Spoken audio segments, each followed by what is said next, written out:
it's not because of LeBron, but also you got to think about what Bronny has done recently. Like, in the sports world and in this thing called the business of sports, it's all about what you have done lately.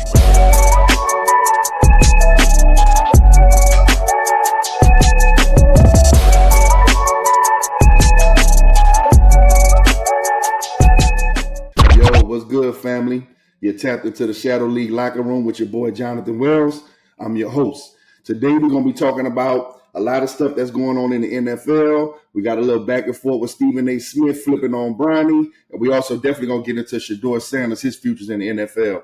But I got a certified baller with me in the building today. We got my guy Jaden Kromah from the Chicago Bears. What's good, my guy?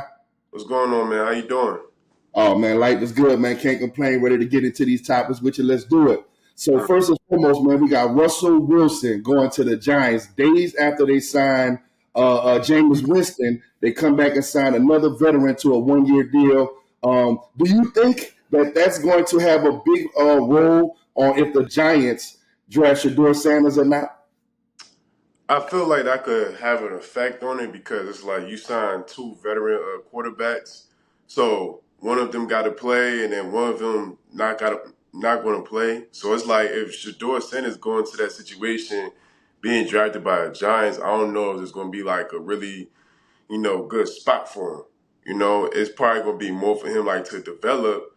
So it's like if not the Giants, he could go somewhere where he's going to play, he's going to be a quarterback, or he just be like the QB2 and work his way up. But I feel like if he goes to the Giants, it could be tough for him in a way due to the veteran experience and the money that they put in with Jameis and Russell Wilson.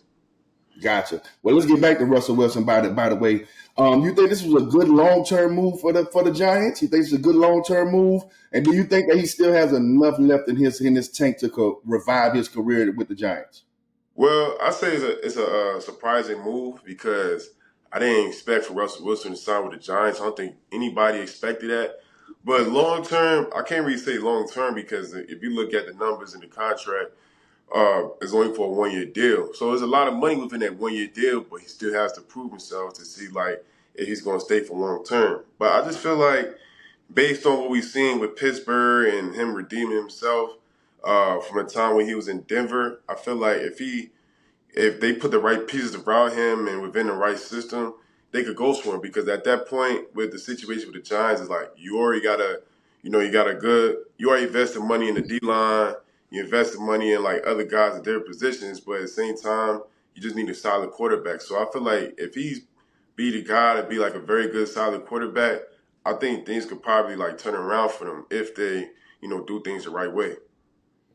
I agree. I definitely think he's going to be a great locker room guy. And even if you bring in a young guy, it's going to be great to have a veteran like him to be able to tutor those guys until they get ready to play the National Football League.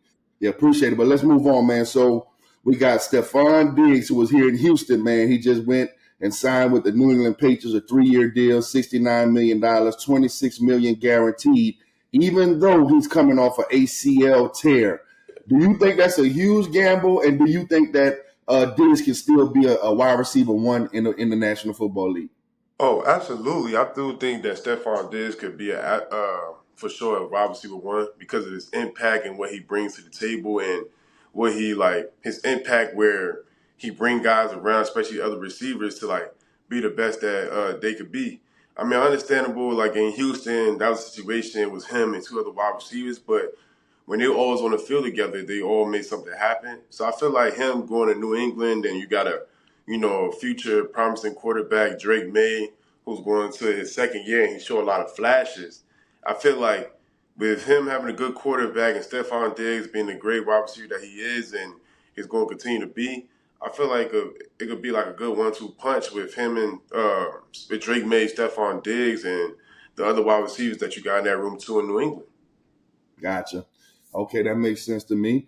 Okay, man, so let's get into a little basketball. We're going to talk about, I'm sure you saw the incident a few weeks ago where LeBron James walked up on Stephen A. Smith and had his conversation about how he was handling him or speaking about his parenting or whatever. Now we already know what Stephen A. does. He's backpedaling. Bronny's been playing out of his mind in the G League. He got a chance to play in a real NBA game and led the Lakers in scoring. So obviously Stephen A. is doing what he does. He's backpedaling. Do you think Stephen A was genuinely giving him his flowers now, or is he just backpedaling just by after getting called out by LeBron? I feel like not just being it's not because of LeBron, but also you got to think about what Bronny has done recently.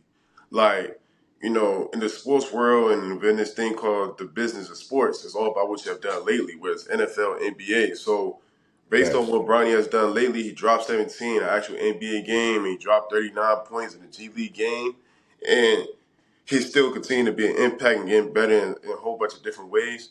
Stephen A. has no say so to talk anything bad about Bronny that would bring him down, or like say his game is not elevating, he's actually getting better. So it's like you gotta go based on the facts. Facts. I love it. Okay, man. Now we're gonna get into our favorite part of the show. We're gonna go with our fair foul segment. So that means if you think it's fair, let me know. If you think it's foul, let me know. So first and foremost, man, we're gonna go with people are saying the NIL is ruining March Madness. There was no Cinderella stories this year, just a cash war between big name schools. Do you feel like the NIL is really killing the spirit of the tournament? Fair or foul? Uh Shoot. I'll say like that's a tough one. I think I might go inside like fair because it's like, now like with NIL it's like all about money, and then it's like whatever school you go to, you try and go there because of the money, but you got to think about the competitiveness that you want to do and like your long term plan with, from college sports to professional sports. But at the same time, it's like if you take the money out, you still got to have that competitive spirit in you, and if that dies down, it makes everything like fall apart. So I feel like it's the pro and con with NIL because like, you go from not having no money to getting some money in your pocket, but in the day you still gotta like do what you gotta do, like stay hungry. Yeah, gotta lock in, gotta stay focused. That's what's up. Okay, let's move on, man. So I'm sure you see Jaden Daniels' mom is in the headlines again. Jaden was sitting there talking to Juju Watkins. Like once again, we want to send speedy recovery to her after her injury a couple days ago. But anyway, his mom was sitting there. She got in between the conversation and totally shut the conversation down. Do you think that she's doing too much as a mother, or is she just protecting her asset? Fair or foul? Uh, I say it's fair because of the mother you and like your son is on this high pedestal. You want to protect him the best you can, but I think both of them being like high level athletes, Jaden Daniels being a professional, and then Juju Watkins at USC being a popular athlete and very successful.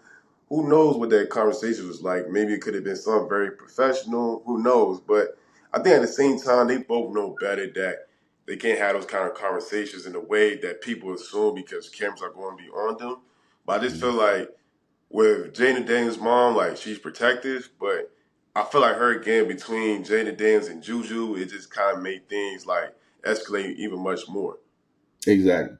Yeah, I think she's definitely doing too much. But hey, that's her child, and obviously whatever she's been doing been working so far. So salute to her and salute to Jaden because they're both doing their thing. But anyway, man, listen. Today's conversation, man, was definitely fire. It's always great catching up with you, my man. Listen, let the people know where they can find you online, social media, Facebook, Instagram. Let them know where they can look you up at, man. All right, Jamree Kromah. I mean, you can find me very active on Instagram. So, at JamreeKromah. Perfect, perfect. Y'all check him out. Man, listen, I want to thank y'all for tuning into another episode of the Shadow League Locker Room. From the field to the culture, man, where we bring it straight with no chaser. We'll see you on the next episode. I like that. Yeah, that's cool. That's